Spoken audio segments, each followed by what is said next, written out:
Hello and welcome to Free Loudspeaker Playing website. This is the video tutorial automation level 3.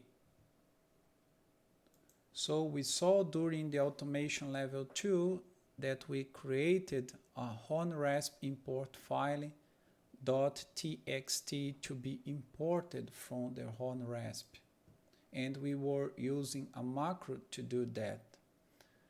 Now we will still use a macro, but a different one, the one called no dialog. So let's select it, click on edit. It looks the same, but there are some differences here in the macro. The first thing we need to do, here in the line 11, there is an indication, full path destination.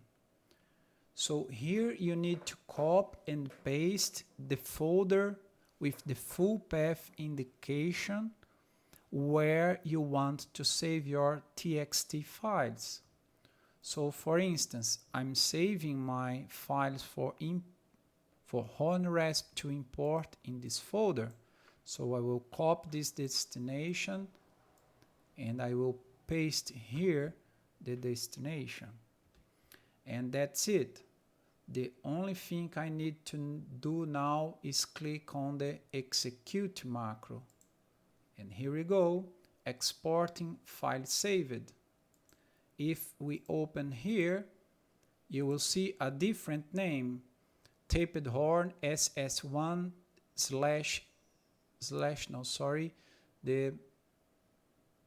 I don't know the name of this sign in English, 0. I will execute the macro again, and now you will find the file number 1. I will execute again, and the file number 2.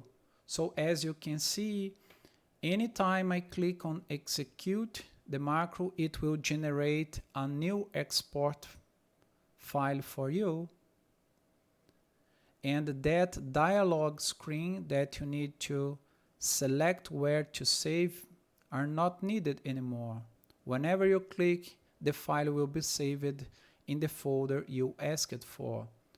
So this saves you a lot of time. So what you can do, you can back here to your drawing, you can open the sketch, you can change a dimension. Let me change the throat of the segment 1 from 8 to 70.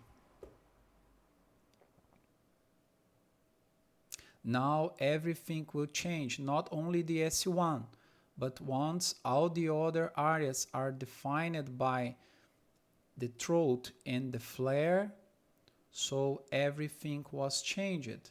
Now I click close and I will execute the macro again, and the macro generate the file 3. So I will open the file 2 and the file 3 with different softwares.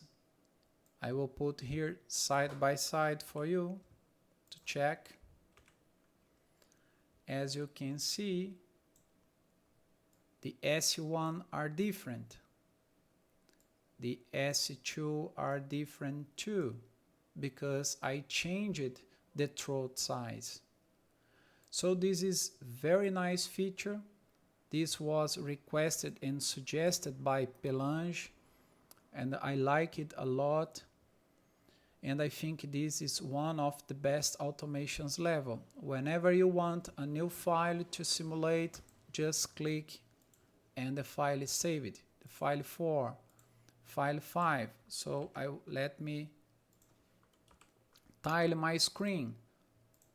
So the file 6, file 7, the file 8, whenever you click in the bottom, it will save another file with a serial number, so you can recognize what you changed in order to keep tracking of your simulations. Okay, I hope you enjoyed this level, and thank you so much.